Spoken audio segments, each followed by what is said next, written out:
Jules Verne, Mathias Sandorf. Portrait de Pescade et Matifou. En avant, sur un des piquets mal assujettis, reposait une mauvaise planche, enseigne rudimentaire, qui portait ces 5 mots, grossièrement tracés au charbon. Pescade et Matifou, acrobates français. Au point de vue physique, et sans doute au point de vue moral, ces 2 hommes étaient aussi différents l'un de l'autre que peuvent l'être 2 créatures humaines. Seule leur commune origine avait dû les rapprocher pour courir le monde et combattre le combat de la vie. Tous 2 étaient de la Provence. D'où leur venaient ces noms bizarres qui avaient peut-être quelque renommée là-bas, dans leur pays lointain? Étaient-ce ces 2 points géographiques entre lesquels s'ouvre la baie d'Alger, le cap Matifou et la pointe Pescade? Oui. Et en réalité, ces noms leur allaient parfaitement, comme celui d'Atlas à quelques géants de lutte foraine. Le cap Matifou, c'est un mamelon énorme, puissant, inébranlable, qui se dresse à l'extrémité nord-est de la vaste rade d'Alger, comme pour défier les éléments déchaînés et mériter le vers célèbre, sa masse indestructible a fatigué le temps. Or, tel était l'athlète Matifou, un Alcide, un Porthos, un rival heureux des Ondrailles, des Nicolas Crest et autres célèbres lutteurs qui illustrent les arènes du Midi. Cet athlète, il faut le voir pour le croire, dirait-on de lui, avait près de 6 pieds de haut, la tête volumineuse, les épaules à proportion, la poitrine comme un soufflet de forge, les jambes comme des baliveaux de 12 ans, les bras comme des bielles de machine, les mains comme des cisailles. C'était la vigueur humaine dans toute sa splendeur. Et peut-être, s'il avait connu son âge, aurait-on appris, non sans surprise, qu'il entrait à peine dans sa 22e année.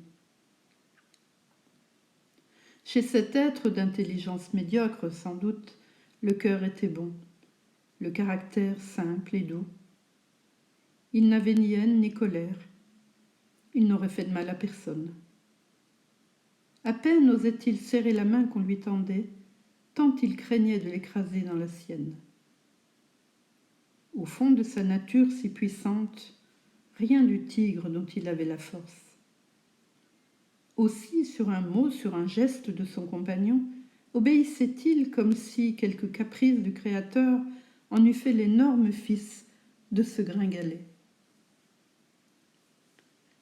Par contraste, à l'extrémité ouest de la baie d'Alger, la pointe Pescade, opposée au cap Matifou, est mince, effilée, une fine langue rocheuse qui se prolonge en mer.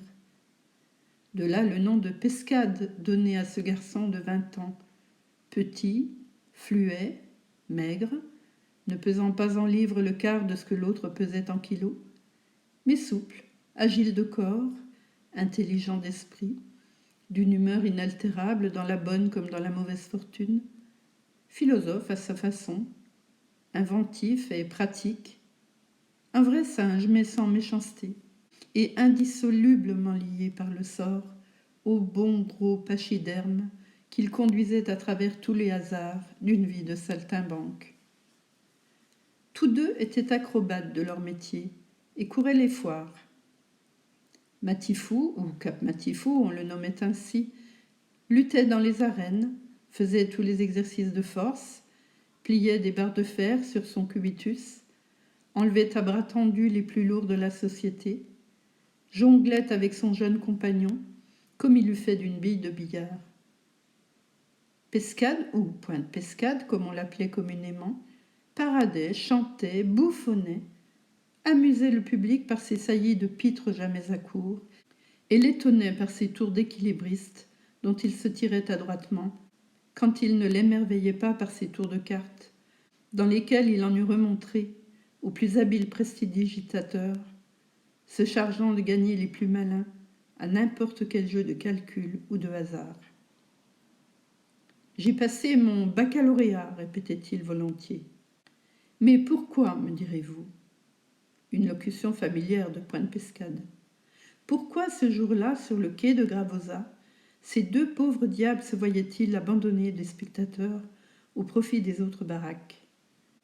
Pourquoi la maigre recette dont ils avaient tant besoin menaçait-elle de leur manquer? C'était vraiment inexplicable. Cependant, leur langage, un agréable mélange de provençal et d'italien, était plus que suffisant à les faire comprendre d'un public dalmate.